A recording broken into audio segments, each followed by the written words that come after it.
Guys, कैसे हैं आप सब। मैं क्वेश्चन सोसाइटी से आ गया हूँ येट अनदर वीडियो के साथ, जहाँ पे हम लोग अब जो है वापस से आ गए हैं उसी जगह पे जहाँ पे आने का मैंने आपसे वादा किया था। हम लोग आ गए हैं शेल प्रोग्रामिंग पे। शेल प्रोग्रामिंग क्यों ज़रूरी है अब मैं आपको बताता हूँ। उस समय मैंने कहा था कि जब शुरू करूँगा तो बताऊँगा। अब मैं बताता हूँ मैं क्यों कह रहा था कि शेल प्रोग्रामिंग बहुत ज़रूरी है। जो हमारा लिनक्स ऑपरेटिंग सिस्टम होता है उसको जो है पर्टिकुलरली डिज़ाइन की किस तरह से किया गया है कि ये इतना सिक्योर है कि इसे सर्वर पे यूज़ किया जा सके। सर्वर पे जब हम लोग लिनक्स को यूज़ करते हैं तो हमारे पास इतना समय नहीं होता है कि हम अपने टास्क को बार बार एक शेड्यूल के तौर पे रोज़ यूज़ कर सकें। तो ऐसे केस में उन चीज़ों को बचाने के लिए, अपने टास्क को ऑटोमेट करने के लिए हम लोग करते ये हैं कि हम लोग एक स्क्रिप्ट बनाते हैं। उस स्क्रिप्ट के अंदर सारा का सारा टास्क लिख देते हैं और वो टास्क जो है ऑटोमेटिक जैसे ही हम उस स्क्रिप्ट को रन करते हैं तो सारे के सारे टास्क एक साथ कर देता है, वो कंप्लीट कर देता है। जो टास्क हम लोग स्क्रिप्टिंग करते हैं, जो स्क्रिप्ट में लिखते हैं, वही तो है हमारी शेल स्क्रिप्टिंग लिनक्स में।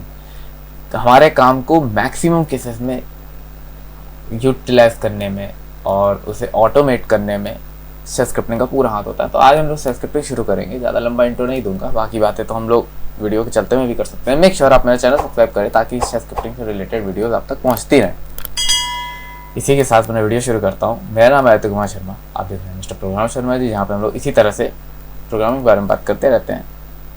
बिना कोई देरी किए वीडियो शुरू करता हूँ। Let's go for it.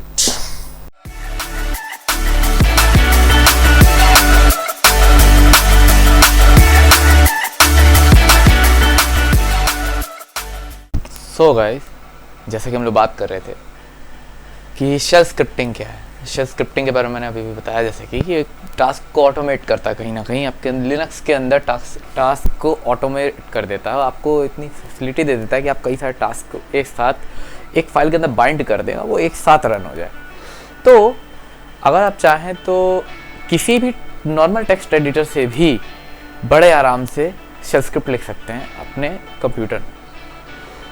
तो वैसे तो बेसिकली मैं विजुअल स्टूडियो कोड नाम का एडिटर जो भी मैं यूज़ करता आ रहा हूँ शुरू से, उसी को यूज़ करते आ रहा हूँ। शुरू से मैं वही यूज़ करते आ रहा हूँ। लेकिन आज जो है, आज मैं उसे ना यूज़ करके आप लोगों को वो यूज़ करके दिखाऊंगा जो एक एवरेज लिनक्स यूज़र के पास ज़रूर से ज़रूर मिल जाएगा। और उस टूल का नाम है VI एडिटर। VI एडिटर या फिर उसका एक एक्सटेंडेड रूप है विम एडिटर। इन दोनों में से किसी एक को यूज़ करके देखेंगे। फिर से वही करेंगे। टर्मिनल ओपन करते हैं, कंट्रोल ऑल्ट और टी दबाते ही टर्मिनल ओपन हो जाता है। सॉरी, दूसरी स्क्रीन पे चला गया था। ये रहा मेरा टर्मिनल। टर्मिनल को जरा मैं पर्टिकुलर प्लेस पे रखता हूँ। हाँ, अब हम लोग थोड़ा सा जूम इन कर सकेंगे और देख सकेंगे कैसे काम करता है। अब देखिए मैं क्या करने वाला हूँ। सबसे पहली चीज़, मुझे जो है जो भी फाइल बनानी है वो जहाँ पे भी बनानी है मैं उस एड्रेस पे पहुँचूँगा। सबसे पहले मैं कहता हूँ कि ये जो मेरा डेस्कटॉप है, अगर आप डेस्कटॉप पे देख पा रहे होंगे तो ये देखिए कि आदि नाम का फोल्डर बना हुआ मेरे नाम का। तो मैं इसी नाम के फोल्डर के अंदर आना चाहता हूँ। तो इस वक्त जैसे आप देख सकते हैं कि यहाँ पे बना हुआ अप्रोक्सीमेट वाला ये वेवी वाला सिंबल, मतलब मैं होम डायरेक्टरी में हूँ। तो होम डायरेक्टरी का मतलब मेरा डेस्कटॉप भी होम डायरेक्टरी के अंदर लाई करता है। तो मैं यहाँ पे सिर्फ इस डेस्कटॉप नाम के फोल्डर के अंदर आ सकता हूँ। इसमें आने के लिए मैं CD कमांड यूज करूँगा, CD डेस्कटॉप एंड एंटर। आ गया मैं। इसके अंदर मेरा आदि नाम का फोल्डर है, तो मैं फिर से आदि नाम के फोल्डर में आ जाऊंगा। सॉरी, मुझे दूसरे वाले आदि के अंदर जाना था तो मैं गलत आ गया। अब ठीक है, सही जगह पे आ गया। अब मैं चाहता हूं कि मैं इसी फोल्डर के अंदर एक फाइल जनरेट करूं जो कि शेल स्क्रिप्ट हो। तो सबसे पहली चीज़ जिसमें आप लिखेंगे उसको मैंने बताया, जैसे कि विम एडिटर। तो विम एडिटर इंस्टॉल्ड नहीं होता है किसी भी, मतलब मैक्सिमम लिनक्स जो होते हैं हमारे लिनक्स डिस्ट्रीब्यूटेबल्स, उनमें ये प्री इंस्टॉल्ड नहीं होता है, इंस्टॉल करना पड़ता है। तो इंस्टॉल करने की कमांड, अगर आप मेरी तरह उबंटू यूज़ कर रहे हैं तो आपको बस ये कमांड लिख देनी है और आपका वो विम एडिटर इंस्टॉल हो जाएगा। अगर आप उबंटू नहीं यूज़ कर रहे हैं या फिर आप कोई दूसरा लिनक्स यूज़ कर रहे हैं, एग्जांपल के तौर पर रेड हैट स्ट्रीम वाला लिनक्स यूज़ कर रहे हैं जहाँ पे आपके पास फिडोरा लिनक्स भी होता है, या फिर आपके पास मंजारो लिनक्स जो कि हमारे आर्च लिनक्स की तरफ से आता है वो है, तो उसकी कमांड्स अलग होती हैं। उनमें पैकमैन होता है और आरपीएम स्टोर होती है, तो उनके स्पेसिफिक कमांड्स यूज़ होते हैं। अभी जो मैं यूज़ कर रहा हूँ वो मेरा डेबियन बेस्ड है और उस पर एप्ट स्टोर होती है, तो इसमें मैं एप्ट इंस्टॉल विम करके एंटर कर दूंगा तो मेरा इंस्टॉल हो जाएगा। हालांकि मैं इंस्टॉल कर चुका हूँ, तो मैं यहाँ पासवर्ड लिख देता हूँ, देखिए आपको दिखाएगा भी कि ये इंस्टॉल्ड है ऑलरेडी। देखिए ऑलरेडी इंस्टॉल्ड है, और ये तो खाली यूजलेस चीज़ हटाने बोल रहा, कोई बात नहीं। अब सेकेंड चीज़ जो है, मुझे एक फ़ाइल बनानी है। दो तरीके हैं, या तो आप फाइल बना करके तब उसे एडिट कीजिए, या आप फाइल डायरेक्टली बना लीजिए। तो डायरेक्टली बनाने का तरीका सीधा सा है, विम लिखिए और जो भी फाइल आपको बनानी है नाम लिख दीजिए। मैं लिख देता हूँ test.sh। ध्यान से जो भी शेल स्क्रिप्ट होती है वो sh हमारे एक्सटेंशन से एंड होती है। sh लिखेंगे और एंटर कर देंगे, देखिए वी आई एडिटर खुल जाएगा। ध्यान दीजिएगा, वी आई एडिटर जो है वो नॉर्मल टेक्स्ट एडिटर जैसे कि हम लोग यूज़ करते हैं नोटपैड, या जो भी आप विंडोज़ अगर आप बिलोंग करते हैं तो नोटपैड यूज़ करते हैं वहाँ पे लोग। नोटपैड जो होता है ना, ये उसकी तरह काम नहीं करता। इसका जो हमारा तरीका होता है, इसको करने का तरीका थोड़ा सा अलग होता है। यहाँ पे जो चीज़ें होती है वो पूरा कीबोर्ड पे लाई करती है, तो इसको करने का तरीका अलग है। जैसे कि मुझे अगर एडिट करना है इस टेक्स्ट फाइल को, तो अभी मैं कुछ नहीं कर सकता। चाहूँ, देखिए आपको अगर कीबोर्ड की आवाज़ आ रही होगी, तो जब तक मैं गलती से मैंने आई दबा दिया इसलिए वो इंसर्ट मोड पे आ गया, ठीक।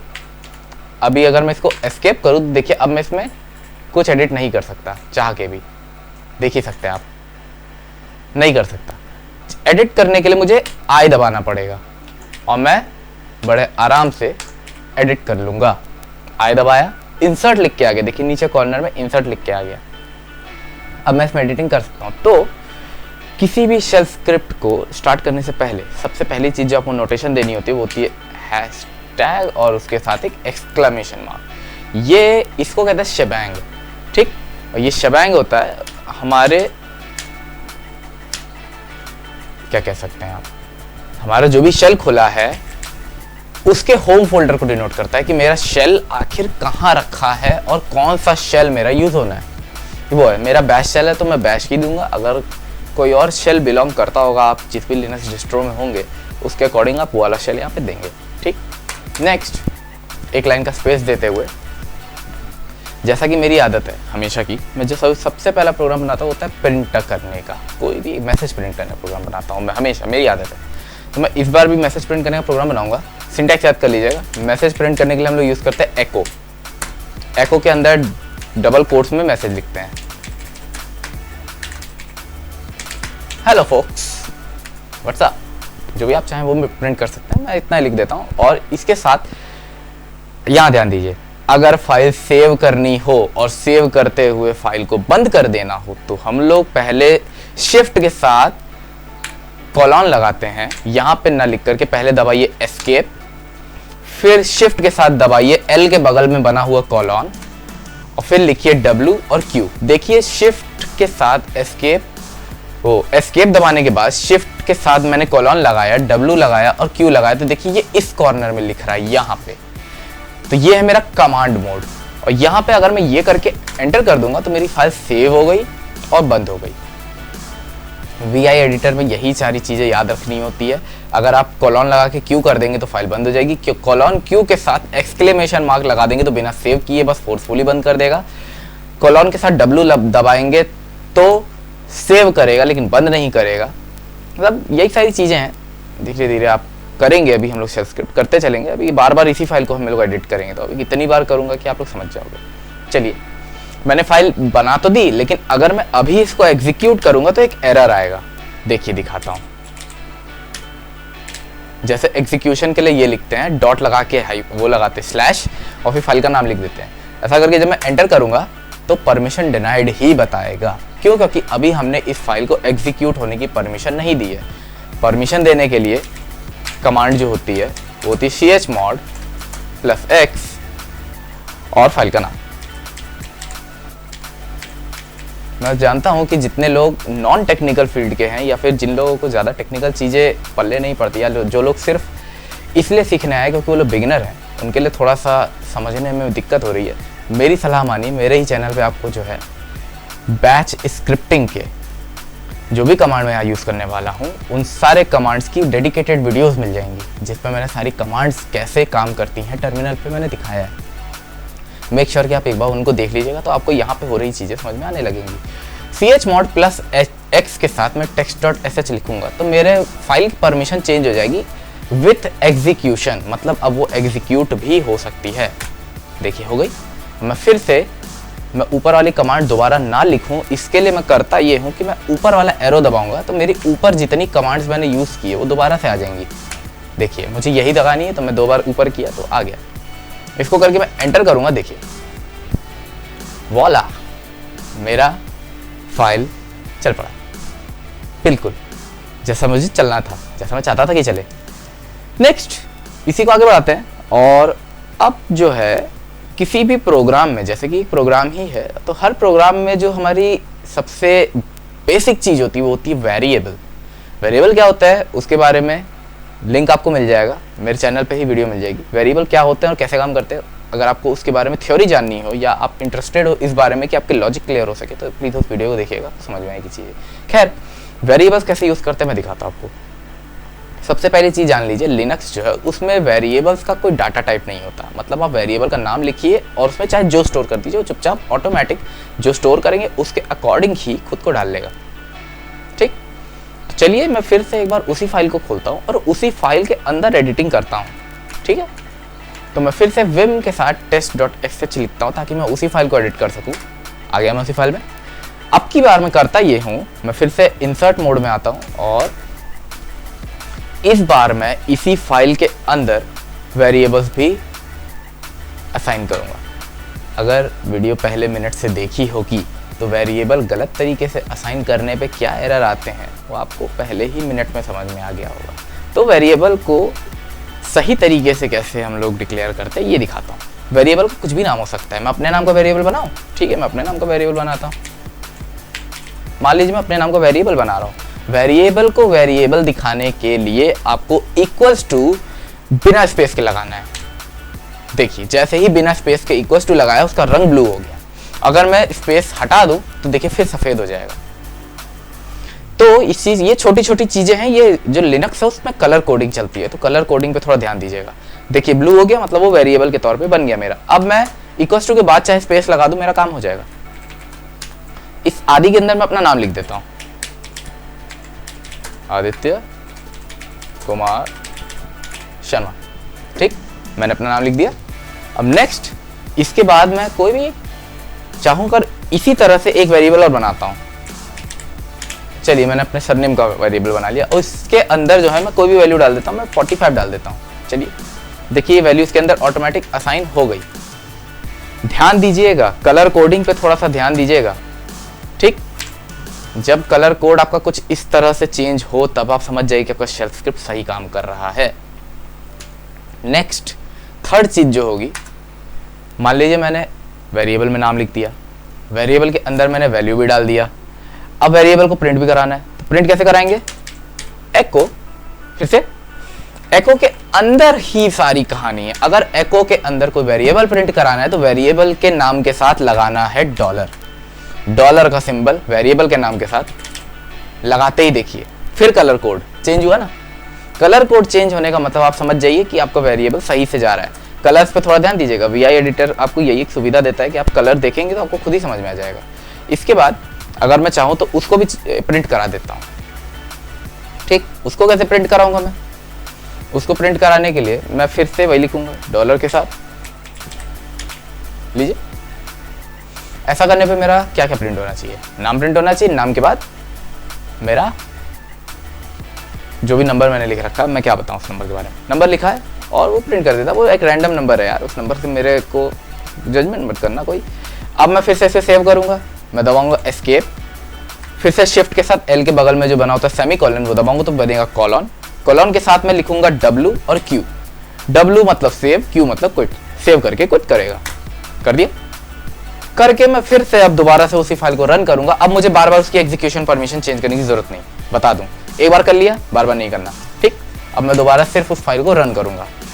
रन करने के लिए फिर से यही स्टेटमेंट देखा, और यही एक चीज बतानी थी इसीलिए मैंने वहां पे स्पेस छोड़े थे, ध्यान दीजिएगा।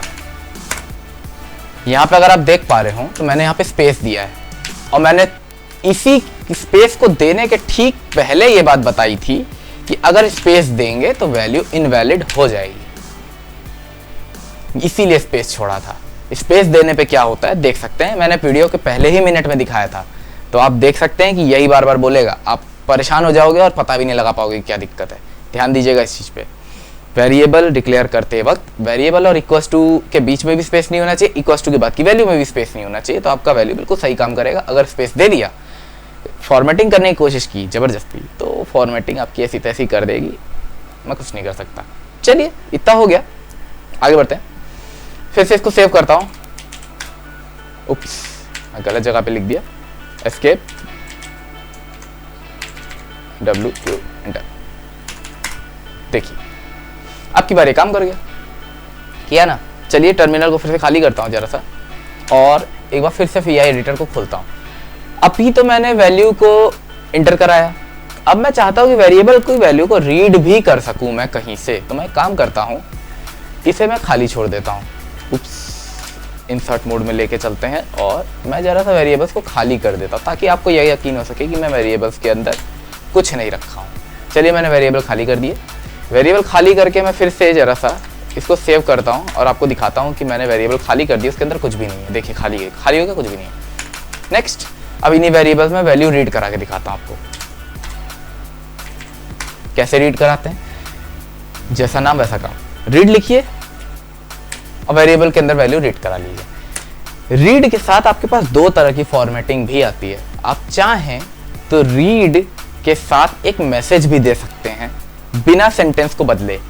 रीड के साथ लिखिए -p, p मतलब प्रॉम्प्ट, मतलब वो कुछ भी रीड करने से पहले एक प्रॉम्प्ट करेगा कि मुझे ये रीड करना है। क्या रीड करना है, मैं लिख देता हूं, please enter your name. Please enter your name, थोड़ी सी फॉर्मेटिंग भी कर देते हैं ताकि अच्छा लगे, ठीक। और किस में नाम चाहिए, इसमें नाम चाहिए मुझे, ओके। पहला। सेकंड, सेम स्टेटमेंट मुझे फिर से लिखना है, रीड -p, सॉरी, चलिए यहां पे मैं लिख देता हूं, please enter a number, please enter a number. एक नंबर एंटर करा देता हूं। नंबर एंटर किसमें कराना है, इसके अंदर एंटर कराना है मुझे, ओके। रीड कराने के बाद अब मैं दोनों को प्रिंट कर दूंगा फिर तुरंत ही, ओके, नाइस। चलिए करके देखते हैं, मेरे ख्याल से काम हो जाना चाहिए, ना। चलिए देखते हैं। फिर से सेव करना है, एस्केप दबाएंगे, कॉलन के साइड वैल्यू की लिखेंगे, एंटर कर देंगे, सेव हो गई फाइल। नेक्स्ट, अब मैं फिर से फाइल को रन करता हूँ, प्लीज एंटर योर नेम, ठीक है, एंटर अ नंबर, वोला, काम कर रही है फाइल, है ना।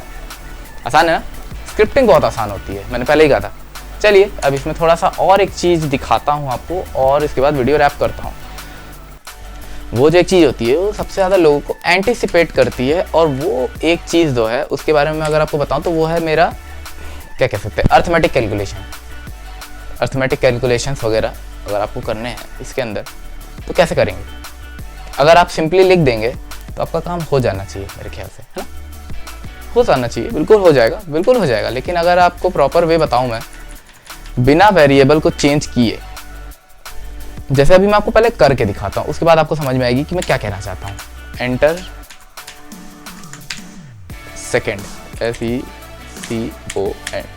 मान लीजिए सेकेंड नंबर, और मैं ऊपर जो है नंबर ही एंटर कराता हूँ, enter first number, FIRST, first number. ऊपर एक काम करते हैं, इसको मैं एक स्ट्रिंग में स्ट्रिंग से एक नंबर में बदल देता हूँ। देखिए कितनी आसानी से नंबर में बदल गया, कुछ बदलना नहीं पड़ा, ठीक है। अब ध्यान दीजिएगा, मान लीजिए मैं इन दोनों वेरिएबल्स को ऐड करना चाहता हूँ, मुझे इन दोनों को ऐड करके प्रिंट करना है, लेकिन मैं चाहता हूं कि मैं कोई तीसरा वेरिएबल यूज ना करूं। तो अगर मैं यहां पे बीच में लगा दूं प्लस, तो क्या होगा, क्या ये दोनों ऐड हो जाएंगे, क्या लगता है, हो जाने चाहिए ना, नहीं होंगे। देखिए मैं बिल्कुल वैसे फॉर्मेट कर रहा हूँ जैसे अगर कोई नॉर्मल यूज़र पहली बार बैठ करके शेल स्क्रिप्टिंग करने बैठेगा और अर्थमेटिक तरीके से कुछ प्रिंट करना चाहेगा तो कैसे करेगा। तो ये इस पूरी वैल्यू को एज अ स्ट्रिंग रीड करेगा। दिखाता हूँ कैसे।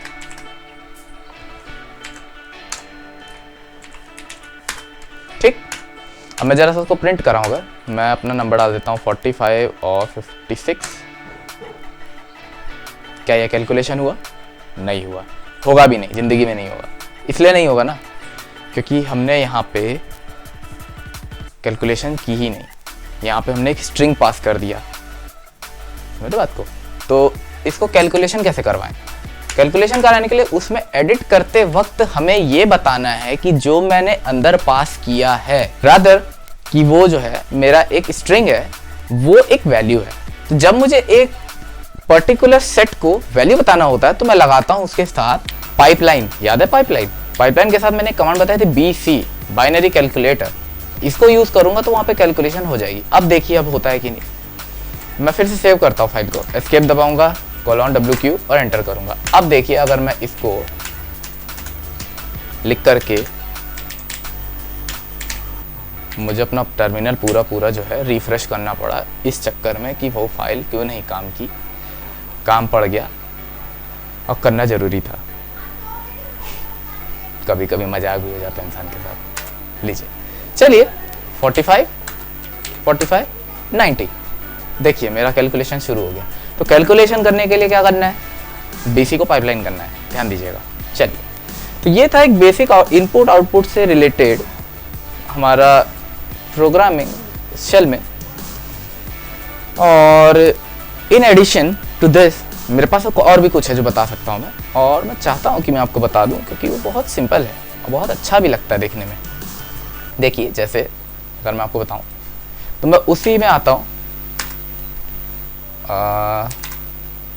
चलिए, अब मैं चाहता हूँ कि मेरा जो ये आउटपुट आ रहा है वो आउटपुट टर्मिनल पे ना आकर के किसी फाइल में सेव हो जाए, जिसके लिए लिनक्स सबसे ज़्यादा फेमस है। अब मैं वो करके दिखाता हूँ आपको, ठीक है।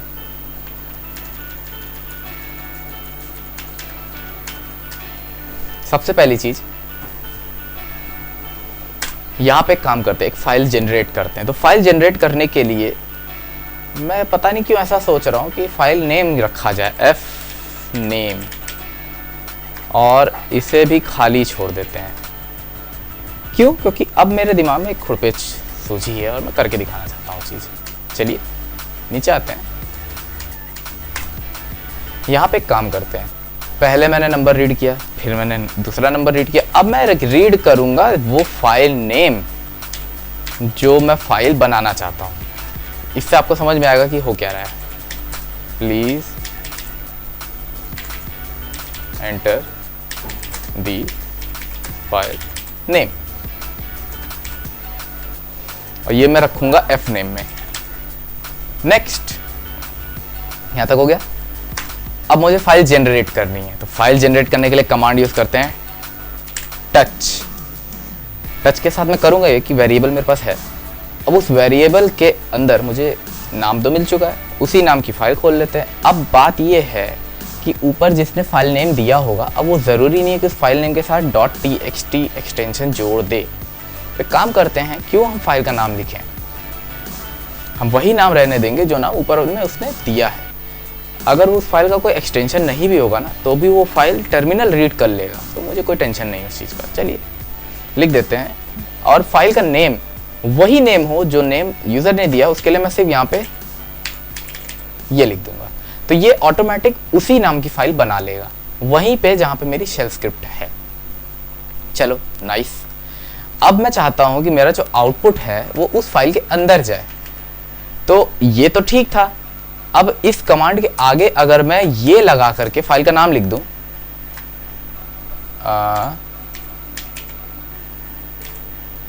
तो होगा ये कि अब यहां समझिएगा कि क्या हो रहा है। सबसे पहले तो दो वेरिएबल थे जिनमें दो नंबर आएंगे और एक फाइल का नेम जो कि खाली है। सबसे पहले मैंने पहला नंबर लिया, फिर दूसरा नंबर लिया, और फाइल का नाम, जो भी फाइल का नाम मुझे चाहिए। अब यहाँ पे वो फाइल जनरेट हुई जिस फाइल का नाम मैंने ऊपर लिया। उसके बाद जो मेरा आउटपुट था वो आ गया किसके अंदर, फाइल के अंदर। एको का कमांड जब इस एरो के साथ कंबाइन होता है तो करता ये है कि मैंने इस एरो के आगे जिस भी फाइल का नेम लिखा है ये आउटपुट को वहां प्रिंट करता है। ठीक है, तो मेरा आउटपुट कहां प्रिंट होगा? फाइल के अंदर। तो अब मुझे फाइल के अंदर अगर आउटपुट है तो मुझे उस आउटपुट को रीड भी करना है। भैया मैंने आउटपुट दे तो दिया, आउटपुट है कि नहीं है, डज इट एग्जिस्ट, कैसे पता चलेगा कि वो एग्जिस्ट कर जब मैं उसे प्रिंट करूँ? तो मैं किसी भी फाइल को प्रिंट करने के लिए कौन सी कमांड यूज करता हूँ? मैंने बताई थी, कैट कमांड। कैट कमांड के साथ अगर मैं उसी फाइल का नेम दे दूं तो मेरी फाइल ऑटोमेटिक प्रिंट हो जानी चाहिए, ऑब्वियसली प्रिंट हो जाएगी और मेरा काम हो जाएगा। हो गया मेरा काम। अब मैं जरा सा इस फाइल को सेव करता हूँ और देखता हूँ कि सब कुछ प्लान के मुताबिक बना है या नहीं। चलिए, एंटर नंबर 1 45, दूसरा भी रख देता हूँ 45। फाइल का नेम मैं रख देता हूँ टेस्ट। हो गया। अब जरा सा मैं देखता हूँ कि क्या ये फाइल एग्जिस्ट करती है जो मैंने बनाई है। तो ऐसा करने के लिए मैं ls लिखूंगा और मेरे फोल्डर में जो भी फाइल होगी उसका नाम तो दे ही देगा ना। मैंने बताया था ls जैसे हम लोग फाइल लिस्ट कर सकते हैं किसी भी फोल्डर के अंदर से। तो ls लगा के एंटर करूंगा, देखिए वो फाइल एग्जिस्ट करती है, टेस्ट। ये देखिए बन भी गई और इसके अंदर सारा डेटा भी है, तभी वो प्रिंट हुआ। ये था कुछ बेसिक ऑपरेशन शेल स्क्रिप्ट को लेकर के, और अभी तो शुरू किया है, अभी मैं शेल स्क्रिप्ट को और आगे ले जाऊंगा, अभी शुरुआत है। अभी के लिए इतना ही रखता हूँ। मेक श्योर आप मेरे चैनल को सब्सक्राइब करें ताकि शेल स्क्रिप्ट से रिलेटेड और भी चीज़ें आप तक पहुँचती रहे। अभी मैं वीडियो को रैप करता हूँ, मिलते हैं अगले वीडियो में। तब तक के लिए अपना ख्याल रखिए, अपनों को ख्याल रखिए, घर में रहिए, बाहर मत निकलिए, कोरोना फैला हुआ है। मेक श्योर मेरा चैनल सब्सक्राइब कीजिए, बाजू में बने हुए बेल आइकन को दबाइएगा। मेरा नाम है आदित्य कुमार शर्मा, आप देख रहे हैं मिस्टर प्रोग्राम शर्मा जी, जहाँ पे हम लोग इस तरह से प्रोग्राम से रिलेटेड बातें करते रहते हैं। मिलता है हूँ आपसे अगले वीडियो में, तब तक के लिए नमस्कार।